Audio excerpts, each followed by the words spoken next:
Juan Carlos Novoa, buen día. Bien, el doctor Novoa es abogado de la Universidad Santo Tomás de Bucaramanga y especialista en Derecho Administrativo y Tributario por la Universidad del Rosario. Cuenta con una maestría en Derechos Humanos y Derecho Internacional Humanitario y actualmente es candidato a doctor en Derecho por la Universidad Santo Tomás. En su destacada trayectoria profesional y académica se ha desempeñado como secretario privado, procurador auxiliar y procurador delegado en la Procuraduría General de la Nación. Fue sustanciador nominado en el Consejo de Estado. Es el actual presidente de la Asociación Colombiana de Derecho Disciplinario. Y también es autor de importantes obras en las que destacan principios de especialidad y subsidiariedad en el derecho disciplinario y el poder disciplinario en Colombia y el sistema interamericano de derechos humanos. A continuación vamos a invitar al doctor Juan Carlos Novoa Buendía a desarrollar el tema que es el poder disciplinario en Colombia, una vista desde la convencionalidad. Doctor Juan Carlos, el canal es todo suyo. Muchas gracias. En primer lugar, quiero dar los agradecimientos a la Universidad Técnica de Oruro, de Bolivia, y por supuesto al distinguido profesor y amigo doctor Jaime Callaya de la Universidad UNAM del Perú, por la invitación a este servidor. También, antes de dar inicio a nuestra charla, quiero dar un saludo especial a todos los distinguidos colegas que me han precedido en el uso de la palabra, a los intervinientes en este congreso, primer congreso internacional tan importante, a los académicos, juristas y autoridades que nos acompañan hoy desde diversas latitudes. Es un verdadero honor para mí dirigirme a un auditorio internacional tan calificado y invoco de manera especial a la Virgen del Socavón, que es patrona de los mineros de allá de Oruro, para que ilumine nuestras inteligencias y me permita transmitir bien las ideas que a continuación voy a exponerles. En esta ocasión nos convoca un tema que, aunque hunde sus raíces en la historia constitucional de mi país, Colombia, plantea un debate crucial para toda la región: el diseño institucional en la lucha contra la corrupción y la ética en la función pública a partir del poder disciplinario. He estructurado esta intervención pensada para unos 20 minutos, que es el tiempo que nos han concedido, en tres grandes bloques. En un primer bloque quiero hacer una explicación pedagógica para entender por qué el poder disciplinario de cuño colombiano no es simplemente un apéndice del Poder Ejecutivo ni una derivación del Poder Administrativo sancionatorio, sino un cuarto poder. En una segunda parte ilustraré cómo esta idea se materializó en mi país a través de una institución única, especial, sui generis, como lo es la Procuraduría General de la Nación, una institución dotada de un rigor técnico y dogmático sin parangón alguno, ni hemisférico ni universal. Y tercero, para finalizar, analizaremos críticamente algunos puntos, no todos, sino algunos puntos del fallo de la Corte Interamericana de Derechos Humanos, en el caso Gustavo Petro, actual presidente de Colombia, contra nuestro país, para advertir sobre los riesgos de una hermenéutica rígida, estática, que impone la Corte Interamericana en este caso, y proponer una visión, una nueva visión del poder disciplinario a nivel hemisférico. En ese orden, comencemos con el primer punto. Esto es sobre el poder disciplinario como un cuarto poder que desafía la trilogía liberal del Estado moderno. Todos los aquí presentes hemos sido formados bajo el dogma clásico de Montesquieu, expuesto en el espíritu de las leyes, según el cual la libertad y el equilibrio del Estado dependen de la separación estricta en tres poderes públicos, esto es, el legislativo, el ejecutivo y el judicial. Bajo esta lupa del Estado moderno liberal, que hunde sus raíces en el siglo XVIII, todo poder de castigo o de sanción que no pertenezca a los jueces automáticamente se asume como una función administrativa, una función del Ejecutivo, más específicamente, como lo ha llamado la doctrina española y francesa, como una expresión del poder administrativo sancionatorio. Sin embargo, para poder comprender bien el poder disciplinario de estirpe colombiana, por decirlo así, debemos hacer una distinción pedagógica y fundamental entre ese poder administrativo sancionador en el que se encasilla normalmente el poder disciplinario y, por supuesto, el poder disciplinario. De manera panorámica, para hacer esta distinción, imaginemos el poder administrativo sancionador como una herramienta de policía o del poder de policía, en donde la administración busca la obediencia de sus mandatos. Este poder surge como una derivación del poder ejecutivo que ve necesario en su administración hacer que se cumplan sus órdenes sin acudir a los jueces. Su destinatario por lo general es el ciudadano común frente a las reglas de convivencia, servicios públicos, tránsito, medio ambiente, inclusive en cuestiones tributarias. Opera bajo lo que la doctrina alemana ha llamado relaciones generales de sujeción. Por el contrario, el poder disciplinario del que les vengo hablando opera sobre un grupo cualificado, esto es, los servidores públicos del Estado y algunos particulares que ejercen funciones públicas, bajo una relación especial de sujeción. El objetivo, el telos de este poder disciplinario no es castigar al ciudadano común y corriente, sino proteger la función pública, su buen funcionamiento y, por supuesto, su moralidad y eficiencia. Y tiene un origen que no se deriva del poder ejecutivo ni del poder administrativo sancionador, sino que tiene unas raíces propias. En ese sentido, esta profunda diferencia nos obliga a mirar un poco más allá de Montesquieu y de esa visión tripartita del poder público. Y aquí es donde América Latina tiene un aporte histórico invaluable. Queridos amigos, en 1819, luego de todos los procesos independentistas de la corona española, en 1819, en el Congreso de Angostura, el libertador Simón Bolívar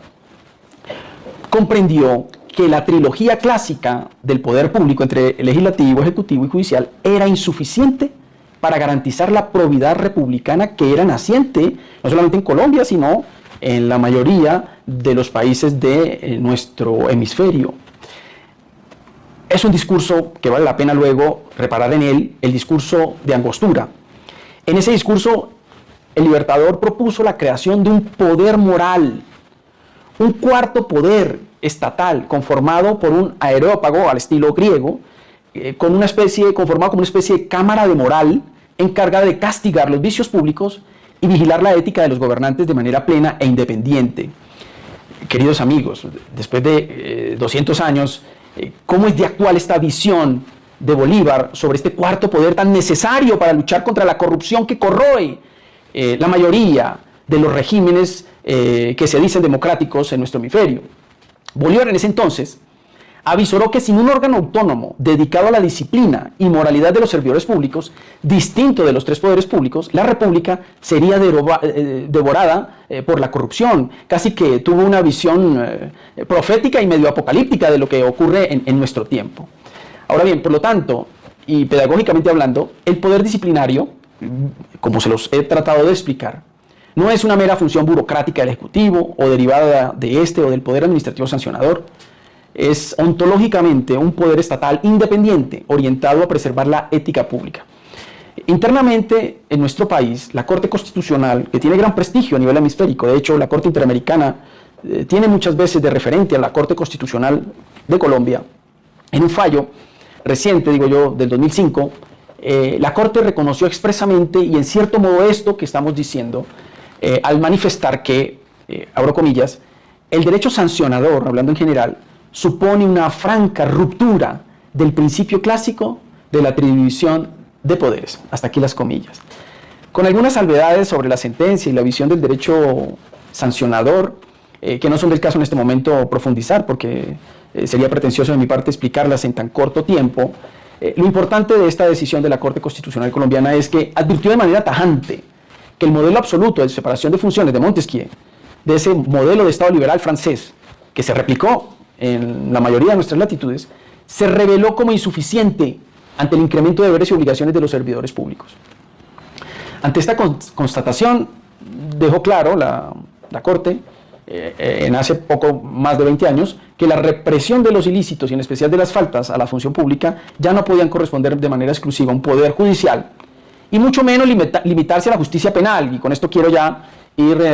descendiendo a lo que dice la Convención Americana de Derechos Humanos respecto a la restricción de derechos políticos de los elegidos popularmente. La Corte Constitucional dice que se requiere de un poder disciplinario especial. Con esto paso a la segunda parte de nuestra exposición, en donde quiero mostrarles cómo ese poder disciplinario, que es un poder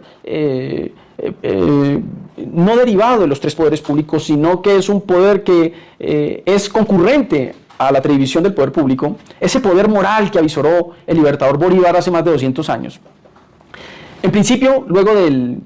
el discurso de Angostura en 1819, pues, digámoslo así en términos castizos, no le copiaron al libertador Bolívar esa idea para darle forma, darle carne. Esto se viene a dar 11 años después con la creación de la Procuraduría General de la Nación de Colombia en la Constitución de 1830. Para este auditorio tan distinguido y auditorio internacional, por supuesto, permítame explicarles qué es hoy la Procuraduría en Colombia, que fue rediseñada fuertemente por la Constitución última de nuestro país de 1991. Y debo decirles que no es una simple oficina de recursos humanos, ni depende del Ejecutivo, ni de ninguna otra rama del poder público. Es un órgano de control supremo, autónomo e independiente de las ramas del poder público, que ejerce preferentemente ese poder disciplinario del que les vengo hablando sobre todos los servidores públicos. Su poder es de una magnitud que normalmente cuando expongo este tema suele sorprender a los juristas extranjeros. La Procuraduría tiene la competencia, óigase bien, constitucional y legal para destituir e inhabilitar altísimos dignatarios del Estado entre 10 y 20 años. Estamos hablando de que este ente de control puede destituir a un ministro de Estado, a un general de la República, a un embajador, por supuesto a los alcaldes, gobernadores, incluso a los congresistas o diputados, como los llaman en otros lugares, y también puede destituir a un vicepresidente de la República. Casi que el único funcionario que se escapa del control disciplinario, del poder disciplinario de la Procuraduría, es el presidente de la República, a quien solamente se le puede acusar a través del Congreso de la República. De resto, de ahí para abajo, desde el vicepresidente hacia abajo, todos los servidores públicos son pasibles de este poder disciplinario de la Procuraduría. Y este poder se ha legitimado a través de todos estos años. Es una institución republicana, de orígenes republicanos, que se ha legitimado a través del tiempo, a través de su especialidad, madurez, rigor y ejercicio, por supuesto, del poder disciplinario, con autonomía de los tres poderes públicos. Y esto hace que, a diferencia de otros países, donde la sanción disciplinaria a un funcionario es un trámite sumario y puramente administrativo, en Colombia hemos construido una dogmática disciplinaria propia, separada, óigase bien, y distinta del derecho penal y, por supuesto, del derecho administrativo. El derecho disciplinario y su poder disciplinario escapa al derecho administrativo. Esto puede no sonarle muy bien y no gustarle mucho a los colegas y amigos administrativistas, que bebidos de la doctrina española, que es la que más ha tenido destilación en estos temas, pues ven al poder disciplinario como una derivación o un apéndice, por decirlo así, del derecho administrativo. En Colombia tiene otra connotación, que como ustedes se podrán dar cuenta, es lo que quiero hacer en esta charla, invitarles a que se ausculte y se revise hasta dónde puede este poder disciplinario y su derecho disciplinario calar en los demás países de nuestro hemisferio. Aquí un paréntesis corto. Cuando tuve la oportunidad de pertenecer al MESICIC, que es el mecanismo de seguimiento de la Convención Interamericana de Lucha contra la Corrupción, que es un mecanismo del sistema interamericano con sede en Washington, allí cuando se expone el modelo colombiano, el modelo del poder disciplinario colombiano, siempre es exaltado por el sistema interamericano. Recuerdo en el tiempo que fui miembro de este mecanismo, los colegas uruguayos, los colegas argentinos y algunos peruanos querían adoptar este modelo para poderlo replicar en sus países. Pero bien, no me detengo en detalles sobre el código, sobre el régimen disciplinario colombiano, que tiene un código especial, por supuesto, normas especiales, faltas especiales, tiene un debido proceso, tiene un procedimiento especialísimo, un régimen probatorio muy bien desarrollado. En materia de culpabilidad nos distinguimos del derecho penal, si bien utilizamos nominalmente los mismos términos de dolo y culpa, conceptualmente son cuestiones y análisis distintos de la conducta del servidor público, porque lo que se preocupa aquí el disciplinario es de proteger, como lo dije anteriormente, de proteger la función pública. Normalmente se cree que con el derecho penal se puede desagraviar la función pública, pero no es así, queridos amigos, y más aún en los sistemas acusatorios penales modernos, adversariales, de origen anglosajón. La justicia, más que darle a cada quien lo que le corresponde, en un sentido clásico y hispánico, lo que se concibe de la justicia en esos modelos acusatorios, más que darle a cada quien lo que le corresponde, es la efectividad. El principio de la justicia premial, en la que se puede negociar, en cierto modo, los delitos, eso deja muchas veces inerme a la función pública y no hay quien la desagravie. Por eso el derecho disciplinario y su poder disciplinario en lo que concierne a Colombia tiene esa función independientemente de lo que pueda ocurrir con el derecho y con el poder penal, con el derecho penal y el poder judicial. Finalmente, y la tercera parte, para terminar, ya que se me acaba el tiempo, quiero, como les dije, como les anuncié en un inicio, darle unas pinceladas sobre el caso Gustavo Petro, que es actualmente presidente de Colombia, que demandó al Estado colombiano ante el sistema interamericano por la destitución e inhabilidad que la Procuraduría le impuso en su momento por haber incurrido en faltas disciplinarias gravísimas, básicamente por haber cambiado abruptamente y haber llenado la ciudad de Bogotá, cuando fue alcalde de Bogotá, la hizo llenar por malas decisiones administrativas, llenarla de basuras, afectando la salud humana y por supuesto el medio ambiente, que no fue protegido por el derecho penal en ese entonces, pero que sí lo hizo el derecho disciplinario y que este caso fue llevado a la Corte Interamericana, al sistema interamericano, y allí se dispuso una decisión favorable al exalcalde, hoy presidente, y que ha dejado unas repercusiones y secuelas importantes para el derecho constitucional y por supuesto para el derecho disciplinario colombiano. Dos cosas para destacar. Lo primero es que en ese fallo la Corte Interamericana determinó que la Procuraduría, al ser catalogada por ellos como una simple autoridad administrativa, la Corte Interamericana y muchas de las cortes, incluidas las nuestras, tienen el razonamiento simple de que todo lo que no es judicial entonces por tanto es administrativo. No, en el Estado moderno, con las estructuras modernas, no se puede calificar automáticamente a todo lo que no es judicial como administrativo. Hay cosas como lo disciplinario que escapan a lo judicial en muchos casos y que también escapan a lo administrativo. Pero la Corte Interamericana determinó que era una autoridad administrativa y que por tanto no podía imponer ni restringir derechos políticos a los elegidos popularmente según el artículo 23.2 de la Convención Americana de Derechos Humanos. Aquí, con el mayor de los respetos, la Corte Interamericana comete graves errores hermenéuticos y que afectan actualmente la lucha continental contra la corrupción, incluso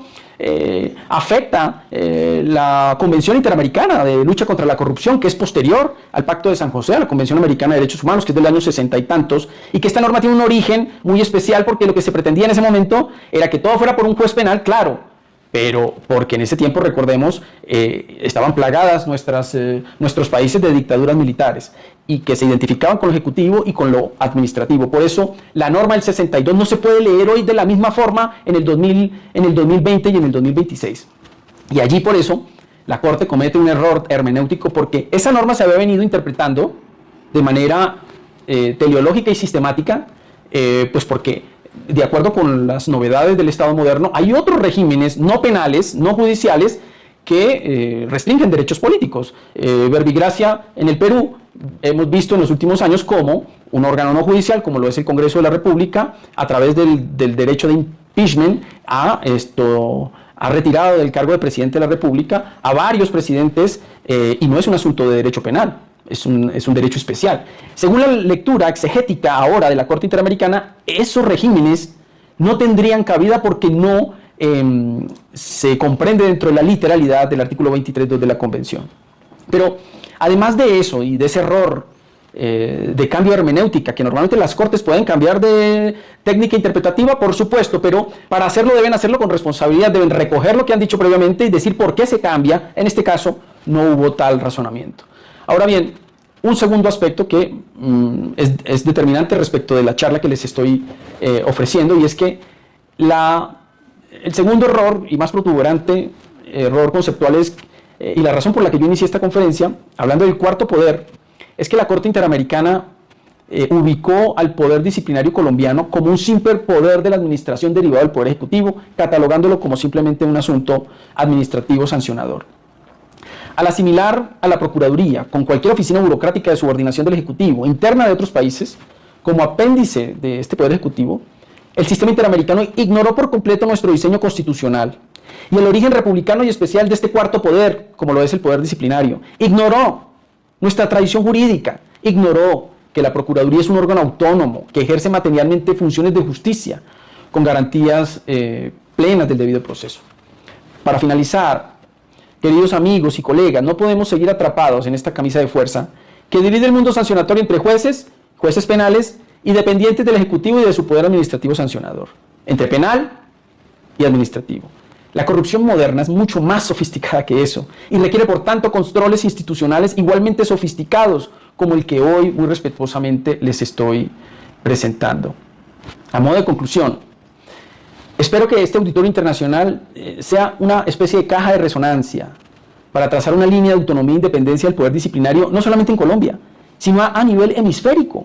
Lo que Colombia ha construido en materia de poder disciplinario e institucionalmente, como la Procuraduría, debería ser un modelo para exportar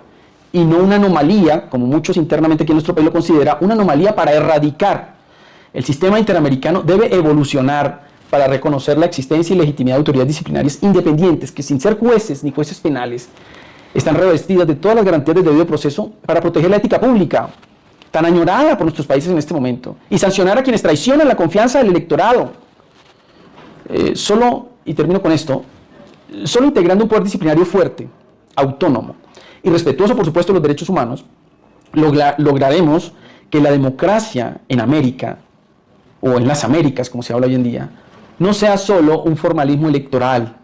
sino una garantía real de buen gobierno y de probidad. Muchas gracias por la atención y la paciencia que me han tenido en esta exposición.